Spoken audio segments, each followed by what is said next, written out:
I'm Andrew, and I'm here today to tell you why the Milwaukee Bucks deserve more respect as an organization.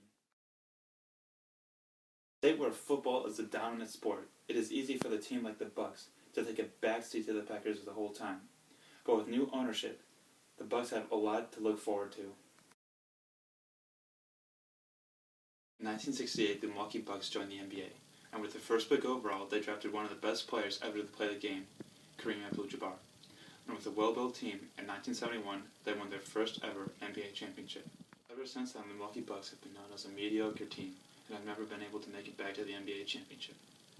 Their hedge fund owners Mark Lasry and Wes Edens bought the Bucks in 2014 for an estimated $550 million. The Bucks took a major step in the right direction. Previous owner and former U.S. Senator Herb Kohl was never really fully committed into the Bucks. Owners, they are fully committed in making the Bucks a better team and a better franchise overall.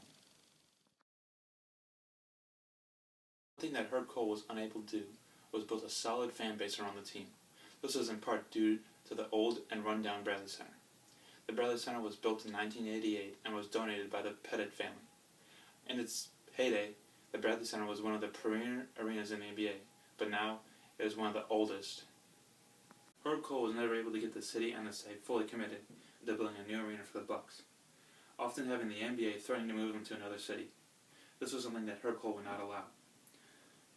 When new owners Edens and Lasry bought the Bucks in 2014, they pledged $100 million into building a new arena, and Herb Kohl generously donated another $100 million into building a new arena. $50 million left to pay. Governor Scott Walker signed a bill increasing taxes, allowing that money to pay for a new arena, keeping the Bucks in Milwaukee. The new arena was very real for the Bucks. Over the last 10 years, the Bucks have been consistently in the bottom fifth in the league in average attendance, with about 14,000, while the league average is about 18,000. Say that the low attendance is due to the poor quality of the teams, and others have said that their arena is not up to standards. With the new arena on the way and the up-and-coming talent that the Bucks have, the public should be very interested in what the Bucks have to offer. For the last couple of years, the Bucks have been in and out of the playoffs, never really keeping a solid group of players. But in 2013, they drafted a young and promising player from Greece, Giannis Antetokounmpo. And in that following season, the Bucks would only win a total of 14 games, becoming the butt of all jokes in the NBA, and would give the Bucks the number 2 pick in one of the best drafts in the history of the NBA. With the pick, the Bucks selected Jabari Parker, many of whom believed he would be a future NBA superstar since he was a freshman in high school. Talent came a young coach, Jason Kidd, one of the best players ever to play in the NBA. And in his first year with the Bucks, he was able to lead them into the playoffs. With the young core the Bucks have built, they are becoming to gain recognition around the league as a team with only a few short years away from becoming great.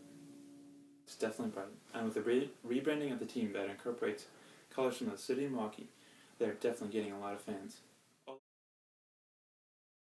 Although the team may not be able to surpass the popularity of the Packers, the building of a new arena using the taxpayers' money, the public should be very intrigued to see what they paid for.